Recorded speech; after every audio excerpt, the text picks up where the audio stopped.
kujja embuga ensonga ensinza okundeeta okuba nti nze nga bwemumanyi ndi musajja Muganda,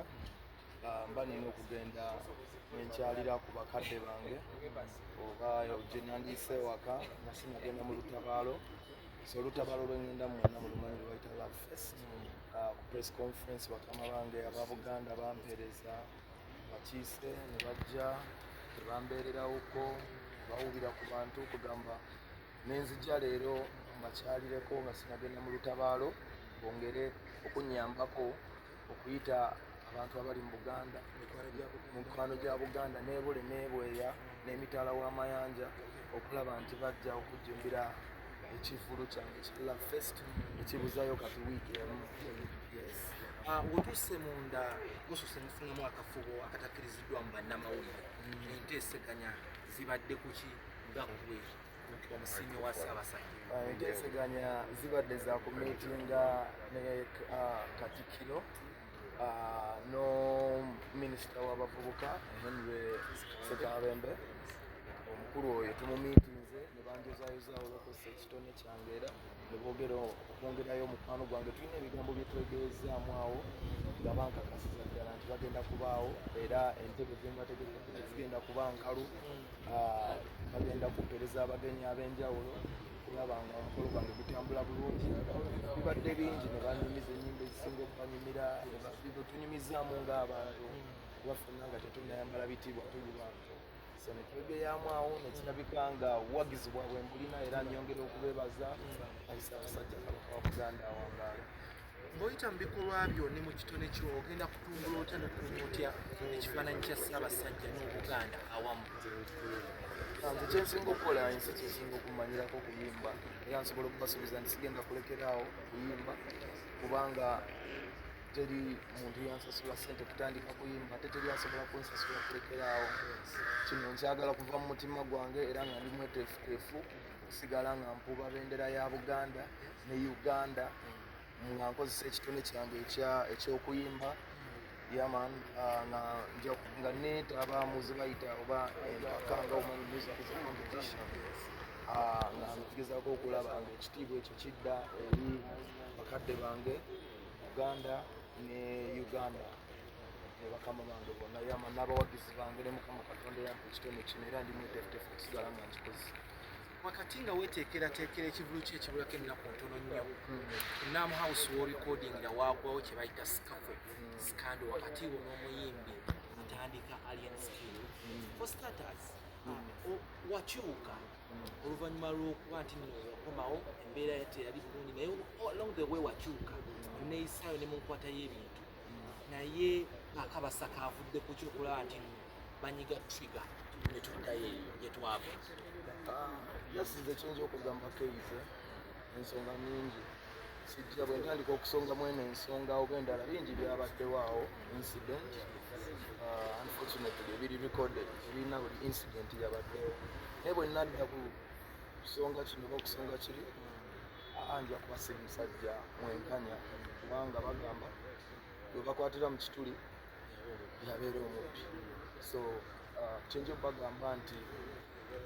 wabaddewo obutakkaanya obwescalatinze naze ennaku nnyingi seebaka nga nkola enteekateeka bwe twakola twasasulawo twapangisaawo obwanana bw'ensimbi ennaku zifuddeko obudde butuweddeko kugamba frustration towards the build up n'emirimu byabadde bingi ebijja kugattako embeera eyazeemugwawo naye si nkulu. Ekisinga obukulu kiri nti ekikolwa kyabadde kikyamu era nze nga mukwano gwammwe nammwe mikwano gyange ne mwembi munnange Alien njagala omugamba ekikolwa kyenakoze kyabadde kibi nange nkimanyi nkiraba nkyewuunya n'okyewuunya nti nze nakikoze naye bingi ebyabaddewo n'ekisinga obukulu nayise ku mikutu gyange gya social media ne mbagamba ayina amaanyi agansonyiwa akole ki ansonyiwa olw'ekikolwa kuba kyadde ekifaananyi si kirungi. Yaman mukuyita ku mitimbagano okwo ne weetondera abawagizi bo ne muyimbi munno wafunyeko response yonna bo abakwatibwa baateebwa mu mbeera ng'eyo ekuzo kigambye waliwo abakwatibwa ne batwalibwa wewaawo ye yadduka ku kabangali like kangalu nedda embeera eyo giraba nze siri wa poliisi nze n'okundaba nga neetaba mu mbeera eyo ku kabangali baali bamutwala nga si kulwange yalina embeera ye endala emunoonyeseza era nze awo bondaba bubuuza abaaliwo nali ngezaako muyamba kitegeera nga ŋŋamba muyimbi olusobola n'omukubira essimu n'akazo but that was the only issue nze simanyi bulamu bwe kimanyi nti bwafuna obutakkaanya bwavaamu ekifo ekyali kirungi naye ebyo byali bintu bye biki birala nze sirina muntu yenna yankozeeko mbu musango sirina muntu gwe nsobola kukwata kusiba ne bogenda ku poliisi sirinayo referensi yonna nze ate n'ekirala nze nzikirizaganya yange nze ndi musajja nange saakolera mukikomera nange nava mu geto nga bagamba geto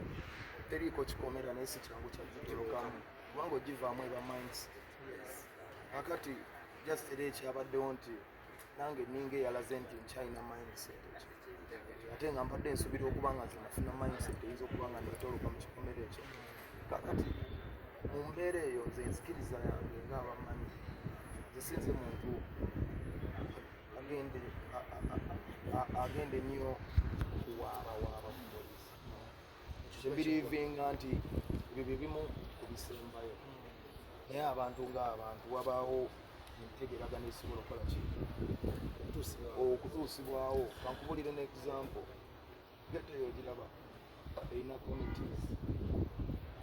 waliwo committees nyingi ezisobola kugamba kyengeza kugamba omuntu yenna bw'aba nga alina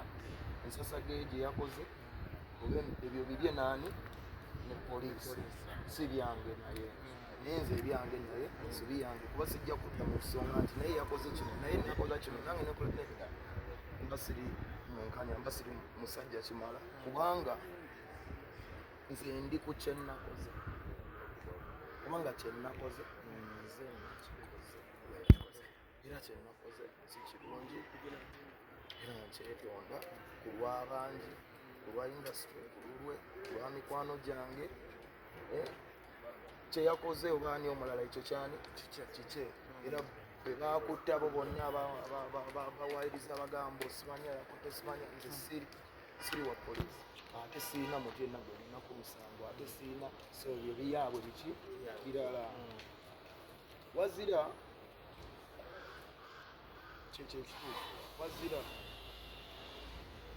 era mbasuubiza nti omulundi oguddako njagezaako okwekuuma nja kusiiga ekifaananyi ekirungi njagezaako nange muntu naye n'abalala bange basiga ekifaananyi ekirungi bagamba onenya sitaani okukema naye nga bwe yali akukema yakusanga wa fube nnyo okwewala ebifo by'omanyidde ddala nti naye wennyini waliwo engeri gye tweyisaamu ffenna enokyuka mu ndowooza naye ngaebigambo byange byebyo nze kyengezaako bagamba bonna abo abalala n'ebigundi byabwe actually bakasagala kuyingira nnyo the whole detail but the whole detail eno embeera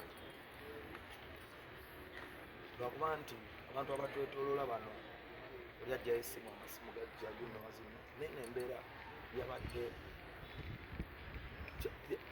sijja gatta ku bigambo sijja kunnyonnyola bingi kubanga ekituufu kiri nti ne bookikyusa ne bookizaawa nsobozza tekyagenze singa nsobola okukizza nga ndikizizza naye ate tebageteako gattako bino birala yes bwolaze omutima ogwa resilience because waishuinze n'apology ate ng'olina n'ekiviri but mu kamwa ke ng'ayogerako n'abamu ku Nnamawulire nga nange neni ye yagambye ffenna tuli ba streets ezijja otulamula ghettos si nsanyufu according ku bo tulaba ne baana ezimu z'otaddemu ssente zisikambulwayo sinakindi yaŋŋambye mu kamwa ke akwagalamu mu bbato omu ku omu Kayali Keys muganda wange tugenda mu Love Fest okugonga mwenda ekyenjagala okugamba nze Pallaso okugamba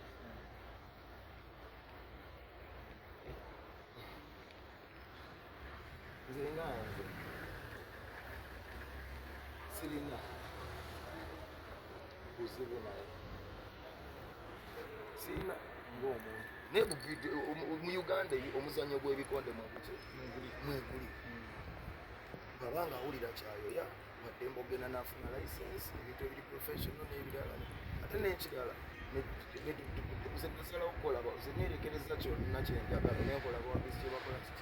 kyebaagala bwabanga kyeyasabye ng'awulira ekyo nakyo professional olugendo ebyo byangu nafuna wali license nebafuna gloves netugaa nti nakivubo tugenda mugulawo amisi kigundo oba yanateekamu ssente ekyo kyangu abyakonyumirwa professional ogw'omuzannyo ekyo tekirina faida bwaba akisala naye ekirala geto nange sava kikomera the streets maker. yes naye nze ebintu nabisookeramu nenzuula nti omuli faida era mu butakkaanya bwange naye obumu bwabadde mu kubeera nti nadde mugamba ebintu binaki faida bannalabye nga bivudde okutuuka ku balala nga bitandise n'okutuuka ku nze ate nga nze ebinadde nina okuba omugumiikirizaamuko okusinga obugumiikiriza bwe nayolesezza naye nze ebyo nabivaamu sibiriimu ndi muyimbi naye mu byemizannyo babanga ati nti wabikonde nga byamizannyo nti tutegeka biri professional ndi ekirala bannange just mbeera yampabyeko ng'omuntu naye atusabe embeereko eki eterere okujjako bantu bendaba bankunoonya bakama bange offices zange ziri makinjero wafu tax wezikyukiriza music enna tubaaniriza abakunoonya banoonya ku business abagala okunyumyamu nange buli omu era ne bwenvaano nga ngenda mu lyaso wendaga mikwano gyange mwenna mbaaniriza ku Love Fest byabaddewo nate tetugenda kusula ku ekyo nzikiriza ensobi yange erina amaanyi agansonyiwa atagalina teri kyakola kugendera awo bakama bange Love Fest kyekivu abawagizi bo bali secure batya because bawulira eggaali n'eggaali kati otansa okuva ku mulamwa